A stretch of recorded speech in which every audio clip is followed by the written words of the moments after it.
కాంగ్రెస్ 21 నెలల పాలనలో ఏ ఒక్క వర్గం కూడా సంతోషంగా లేదని బీఆర్ఎస్ కార్యనిర్వాహక అధ్యక్షుడు కేటీఆర్ అన్నారు. కాళేశ్వరం ఎత్తిపోతల ద్వారా హుస్సేన్ సాగర్ వంటివి రోజు 2 నింపొచ్చని కేటీఆర్ అన్నారు.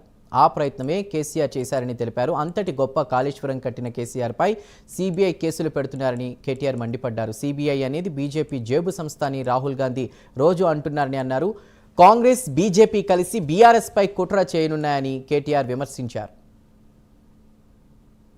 ప్రతి నీటి బొట్టును ఒడిసిపట్టి నీళ్లు తీసుకొస్తే ఇవాళ ఆ కేసీఆర్ గారి మీద సిబిఐ కేసు మాట్లాడితే తెల్లారలేస్తే బీజేపీ కాంగ్రెస్ కత్తులు దూస్తారు.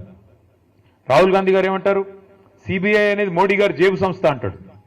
మరి ఇక్కడ రేవంత్ రెడ్డి గారు ఏమంటున్నారు, కాదు కాదు సిబిఐ చాలా మంచి సంస్థ, వాళ్ళకి ఇస్తాను వాళ్ళకే ఇస్తానని చెప్పి దేశమంతా కాంగ్రెస్ పార్టీ దుమ్మెత్తిపోస్తుంటే సిబిఐ ఈడీ ఐటీ మీద ఇక్కడ ఉన్న రేవంత్ రెడ్డి గారు మాత్రం లేదు లేదు సిబిఐ చాలా అద్భుతమైన సంస్థ, చాలా గొప్ప సంస్థ, వాళ్ళకే ఇస్తానని చెప్పి ఇస్తే ఏం అర్థం చేసుకోవాలి మనం? దీని వెనుక ఉన్న రాజకీయం ఎట్లా అర్థం చేసుకోవాలి మనం? ఇందాక జగదీష్ రెడ్డి గారు చెప్పింది అక్షర సత్యం.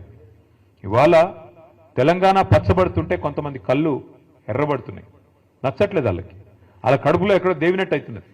ఎందుకంటే తెలంగాణ బాగుపడుతుంటే కేసీఆర్ గారి నాయకత్వాన్ని ప్రజలు ఆమోదిస్తుంటే, ప్రజలు అనుక్షణం గుర్తు చేసుకుంటుంటే